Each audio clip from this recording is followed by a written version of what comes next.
बोलिए श्री सत्यनारायण भगवान की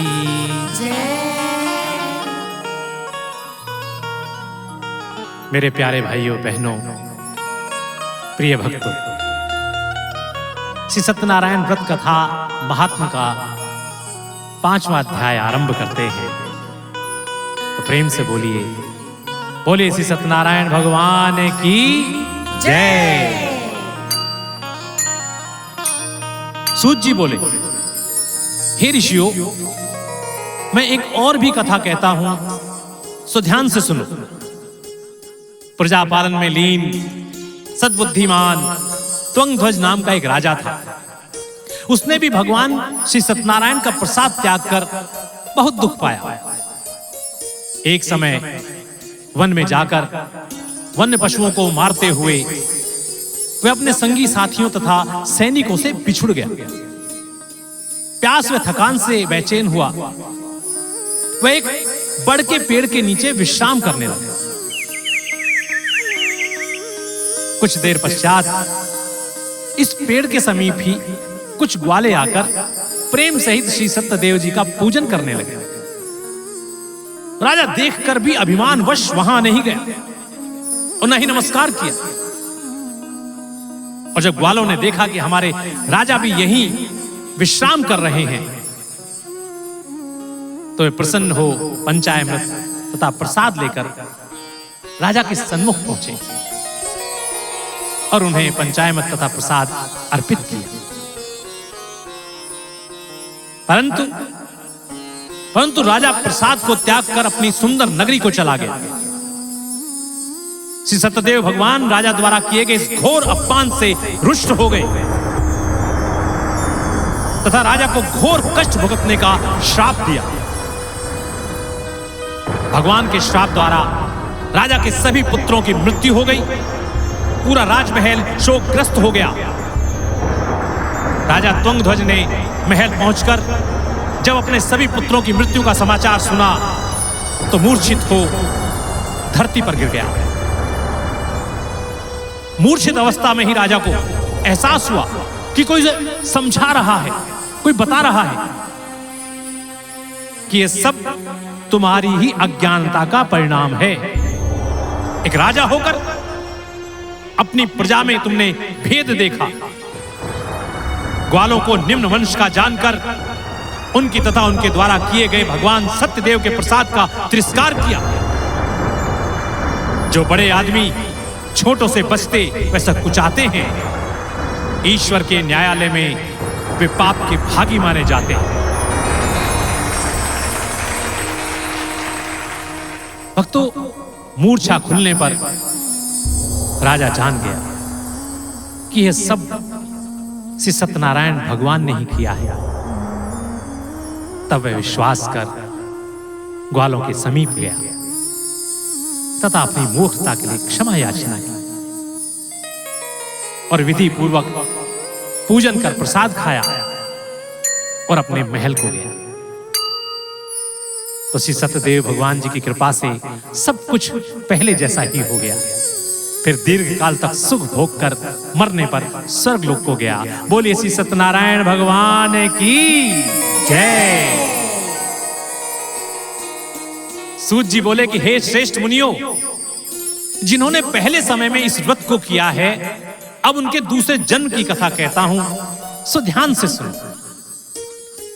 वृद्ध शतानन ब्राह्मण ने सुदामा का जन्म लेकर उस जन्म में भगवान श्री कृष्ण के बाल सखा बनकर सानिध्य प्राप्त किया और उनका अपने हृदय में ध्यान कर मोक्ष को पाया।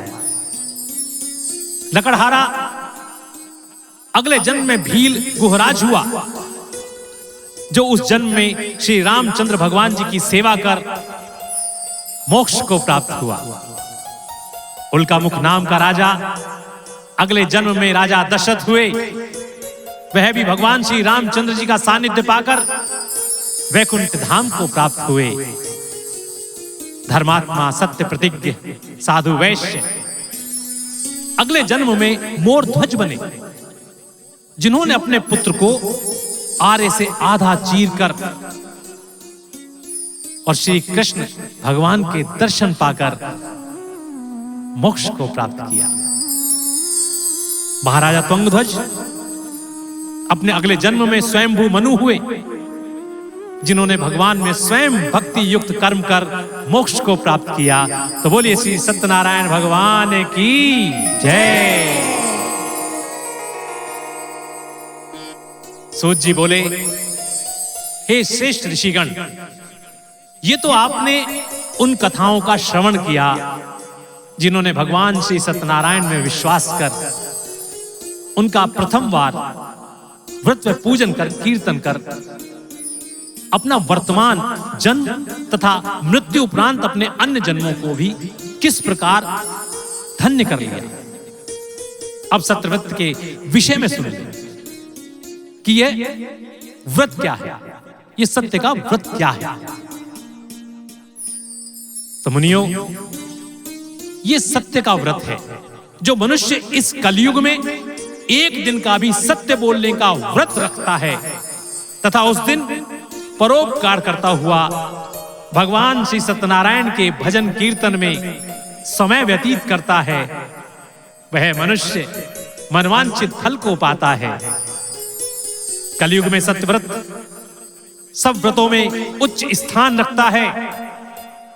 जो भी मनुष्य इस परम दुर्लभ व्रत को करेगा उसे निश्चय ही धन धान्य की प्राप्ति होगी। निर्धन धनी और बंधी बंधन से मुक्त होकर निर्भय हो जाता है। संतानहीनों को संतान प्राप्त होती है तथा सब मनोरथ पूर्ण होकर अंत में वैकुंठ धाम को जाता है। बोलिए श्री सत्यनारायण भगवान की जय।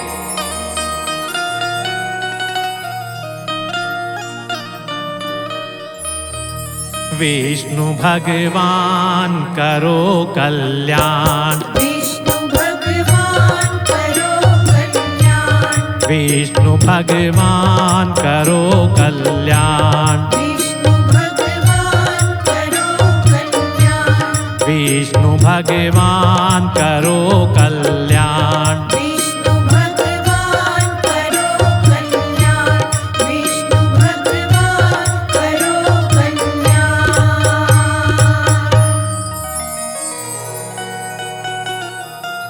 इस प्रकार कह कथा को हुए सूत जी शांत, शौनकादि गदगद हुए सुनकर यह दृष्टांत। सुनकर कथा शौनकादिक सत्यव्रत से संपन्न हुए, परिपूर्ण भक्ति के विमल भाव मन में उनके उत्पन्न हुए। श्री सूत जी के सहित सभी कलि कलश सेवा निवृत्त हुए, आरती श्री सत्यनारायण की करने को सहज प्रवृत्त हुए। बोले श्री सत्यनारायण भगवान की जय। इति श्री स्कंद पुराणे रेवाखंडे श्री सत्यनारायण व्रत कथायां पंचमो अध्याय। हरे नमः। मेरे प्यारे भाई और बहनों, प्रिय भक्तों, तो इस प्रकार श्री सत्यनारायण व्रत कथा का 5वां अध्याय यहाँ समाप्त होता है और यहीं पर ही हमारे श्री सत्यनारायण व्रत कथा महात्मा का भी समापन होता है।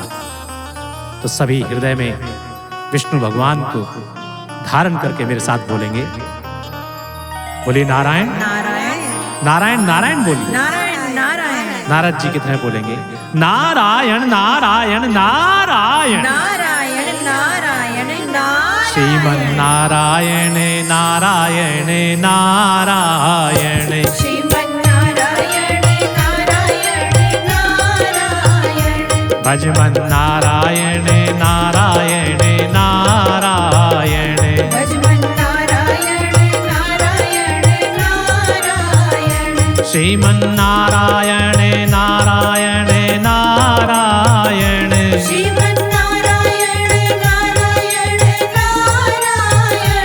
भज मन नारायण नारायण नारायण भज मन नारायण नारायण नारायण श्रीमन नारायण नारायण नारायण श्रीमन नारायण नारायण नारायण भज मन नारायण नारायण नारायण भज मन नारायण नारायण नारायण श्रीमन नारायण नारायण नारायण।